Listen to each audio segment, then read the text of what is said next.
It started with home loans many borrowers were unlikely to repay and ended with a global mess. Follow the dominoes from risky mortgages to frozen credit. One small shove traveled a tightly packed chain. Picture a monthly budget with a mortgage, groceries, and a thin cushion for surprises. When payments jump or income dips, that cushion vanishes fast. Missed payments become more likely. During the housing boom, lenders issued lots of risky mortgages to grow volume and fees. Many loans assumed rising home values would bail out trouble later. That belief set the first domino. Banks bundled thousands of loans into securities and sliced them into tranches from riskier to apparently safe. Senior slices were marketed as low risk, helped by high ratings, even when backed by weaker loans. Then home prices stopped climbing and fell in many places, so the easy refinance exit disappeared. When values drop below what you owe, selling or refinancing gets hard. Missed payments turn into defaults. Defaults rise together, and cash flows to those securities shrink. Losses climb the tranche ladder. Parts sold as safe start taking hits because the system tied everything tightly together. Many big players used lots of borrowed money, so even modest losses slammed a thin equity cushion. When that cushion shrinks, lenders worry about repayment and start pulling back credit lines. A lot of finance ran on short-term borrowing that had to be rolled over again and again. If confidence wobbles, rollover turns uncertain. Firms sell assets fast and hoard cash, pushing prices down further. Lehman Brothers went bankrupt, and funding markets were stunned by the size and tangle of exposures. Counterparties started asking whether their partners would pay at all, not just when. A freeze means lending between banks gets scarce or costly, so credit stops flowing where it normally would. Companies that rely on short-term IOUs find renewal hard, and everyday finance starts to stall.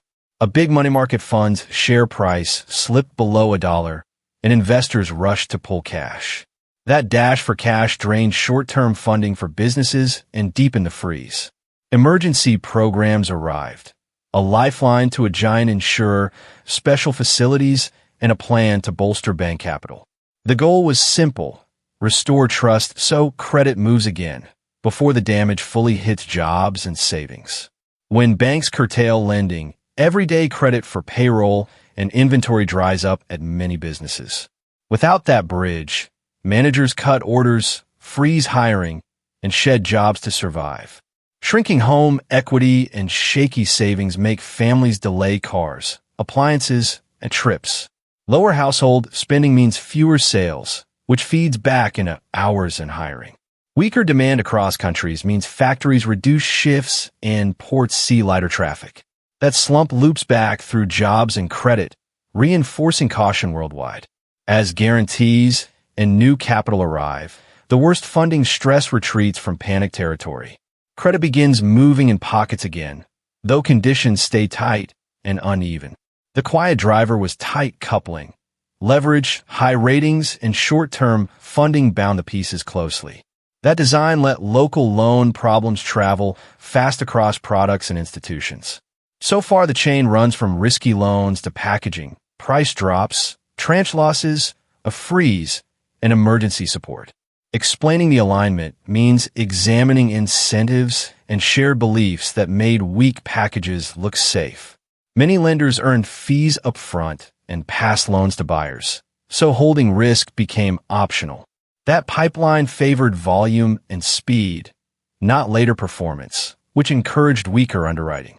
High ratings on senior slices signaled low risk to many institutions that relied on those labels. Models often assumed defaults were spread out, so protection at the top looks sturdy.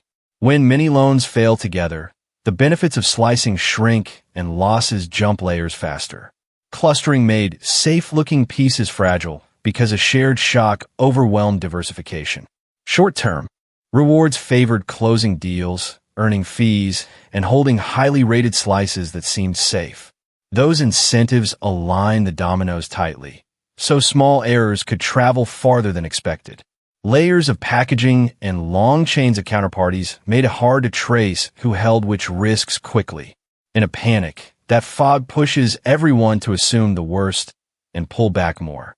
No single part guaranteed collapse. Tight alignment and misplaced confidence let trouble run the chain. Understanding alignment explains why small shocks grew large and why repairs targeted trust and plumbing. A special facility supported short-term IOUs so solid companies could keep rolling their funding. By steadying that market, fewer firms had to dump assets or cut payroll purely for cash. Fresh capital was pushed into banks to absorb losses and rebuild trust in their lending. Thicker buffers helped take hits without fire sales or sudden credit withdrawal. A giant insurer received emergency lending to meet obligations and avoid broader knock-ons. Containing its web of contracts was meant to slow panic across counterparties.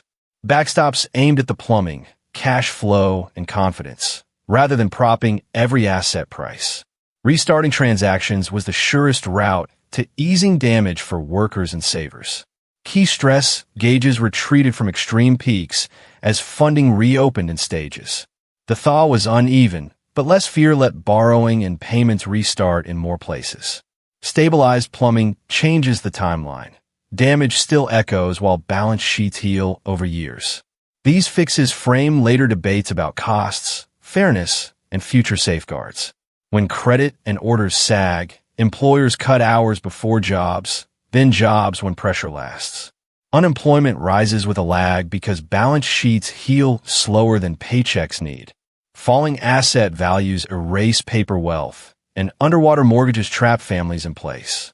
Rebuilding savings takes time, so spending stays careful even after markets calm. Many households lost homes, and vacant properties dragged nearby values and morale lower. Forced sales ripple through streets and lenders, turning stress pockets into community pain. People argued about rescue costs and fairness. Stabilize the system or punish mistakes. Public views stay divided while programs aim to prevent an even deeper collapse. Families and banks spent years reducing debt and tightening standards to avoid another scare. That caution supported stability but slowed hiring, credit growth, and risk-taking. A tight chain turned payment trouble into layoffs and lost savings. Fixes focused on cash flow and buffers.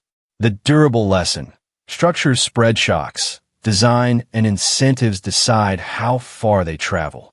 If tight chains spread shocks, safeguards aim to loosen links and add cushions. In practice, simpler structures, bigger capital cushions, and funding that outlives the assets it backs. Stronger underwriting starts with ability to repay, not hopes of rising prices. When payments match realistic incomes and terms, one stumble is less likely to topple the line. Incentives matter. When sellers keep meaningful risk, they care about loan quality longer. Linking pay to long-term performance helps resist the volume over quality pull. Good risk tests ask, what if many loans stumble together, not one by one? Planning for clustered shocks reshapes capital, pricing, and how closely you park the dominoes. Systems get safer when funding lines match asset lifetimes and emergency cash is prearranged. Spacing buys time to adjust, so small errors don't sprint across the system. Pocket retail, risky loans, packaged as safe, met falling prices. Losses climbed. Funding froze. Backstops targeted trust and cash flow. Keep this in mind. Design decides contagion. Spacing and cushions keep bumps local. A quick rewind links the crucial weeks. A failure, cash runs, and emergency fire breaks. Seen together, the steps read like one chain of causes, not disconnected chaos.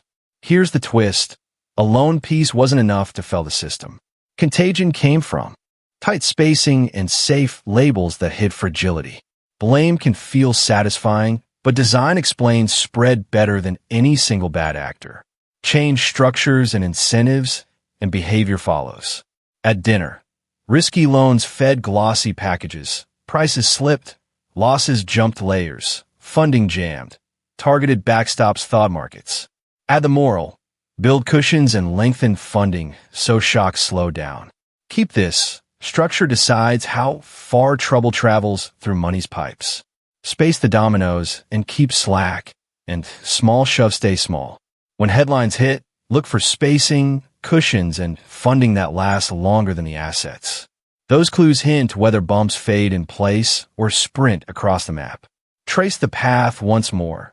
Fragile loans, stacked securities, falling prices, rising losses, funding seizing, then targeted stabilizers. End to end, it reads like design under stress rather than a roll of bad luck. When the next scare hits headlines, ask three things: link tightness, buffer thickness, and the funding horizon. Those answers hint whether trouble stays local or races across the network. Skip two myths. One rotten actor caused everything, or nothing could have helped. Design choices set propagation speed, widen gaps, and add slack, and setbacks lose their passport. Shareable takeaway: build resilience with looser links and real cushions so stumbles don't turn worldwide. If this clarified the chain, subscribe and add your take. Education only. This is not financial advice.